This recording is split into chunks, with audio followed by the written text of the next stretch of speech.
सर्वे भवन्तु सुखिनः, सर्वे सन्तु निरामया, सभी सुखी हों और सभी निरोगी हों। फटाफट न्यूज के वास्तु ज्योतिष और जीवन इस प्रोग्राम में सभी दर्शकों का बहुत बहुत स्वागत।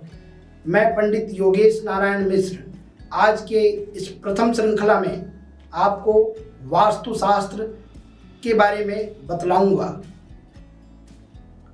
मित्रों, जब भी कोई गृह निर्माण के बारे में सोचता है तो वह सबसे पहले वास्तु के बारे में चर्चा करता है कि हमारा निर्माण वास्तु सम्मत हो।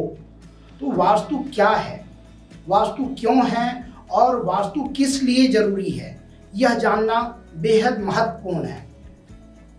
पौराणिक काल से ही अगर बात करें वास्तु की उत्पत्ति की, तो जब अंधकासुर का वध भगवान शिव करने लगे तो उस समय उनके पसीने की एक बूंद से एक विशाल दैत्य की उत्पत्ति हुई, जिसका नाम वास्तु पुरुष रखा गया, जो कि पूरे तीनों लोकों को ग्रसने में समर्थ था। तब सारे देवता मिलकर उसको ब्रह्मा जी के पास लाए और बोले कि इनका नाम, तो ब्रह्मा जी ने ही उनका नामकरण वास्तु पुरुष के रूप में किया और उनको अपना मानस पुत्र कहा। और जो इतना सामर्थ्यवान था कि तीनों लोगों को ग्रसने में समर्थ था, तब उसको देवताओं ने निवेदन किया कि आप जब इतने सामर्थ्यवान हैं, जब आपकी उत्पत्ति हुई है तो हम तो आपके सामने नगण्य हो जाएंगे। इसलिए ब्रह्मा जी के आदेश से वह भूमिगत औंधे लेटा दिए गए और उनको यह आशीर्वाद दिया गया कि आप प्रत्येक भूखंड में आपका वास होगा और आपके आधार पे ही घर की संरचना सुनिश्चित की जाएगी। जिस वास्तु पुरुष का पैर नैऋत्य और सिर ईशान कोण में है, वो औंधा लेटा हुआ है। तो इस तरह से वास्तु पुरुष की उत्पत्ति हुई। अब वास्तु का हमारे जीवन में वैज्ञानिक महत्व क्या है, ये समझते हैं। देखिए, यह शरीर पंच तत्व से बना है। आज हमारा शरीर चाहे जैसा हो, 98.5, 98.4, 98.4 फ़ारेनहाइट का तापमान सुनिश्चित है, यानी हमारे अंदर एक हीटर है। तो अग्नि तत्व है, जल से 70% भाग हमारे शरीर का जल है।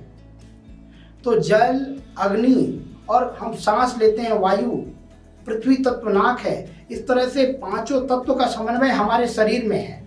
और वही यत पिंडे यत ब्रह्मांडे तत्पिंडे, जो ब्रह्मांड में है वह पिंड में भी है।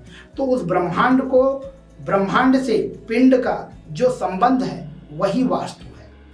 आज हम उस वास्तु को किसी धर्म से जोड़कर देखते हैं, लेकिन यह सोचना बिल्कुल गलत है। आज वास्तुशास्त्र की प्रामाणिकता ने विश्व को दिखला दिया है कि यह किसी धर्म विशेष से नहीं, बिल्कुल पूरी तरह से वैज्ञानिक है।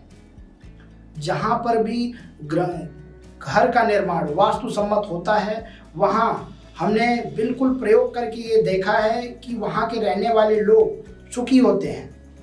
अग्निकोण पे वास्तु के आधार पे जो आग का स्थान है, वहाँ पे जब जल हो जाए तो शरीर में भी, पेट में जो है अग्नि जठराग्नि होती है, वहाँ की जठराग्नि कम हो जाती है। यानी कि अग्नि तत्व खराब होने से उस घर पे रहने वाले भूस्वामी या सदस्यों को पेट संबंधित बीमारी होती है। इस तरह की हर चीज़ों को हमने समय समय पर प्रैक्टिकल किया है। इसलिए आज इस संसार में हर व्यक्ति किसी चीज़ को अनुभव करता है तभी उसको मानता है। इसलिए मैं भी आप लोगों को कहूँगा कि अगर आपके घर पे वास्तु खराब है तो उसको अच्छा करके आप उसका अनुभव देखिए, और जब खराब था तब उसका अनुभव देखिए, तब आपको उस वास्तु के बारे में जानकारी होगी।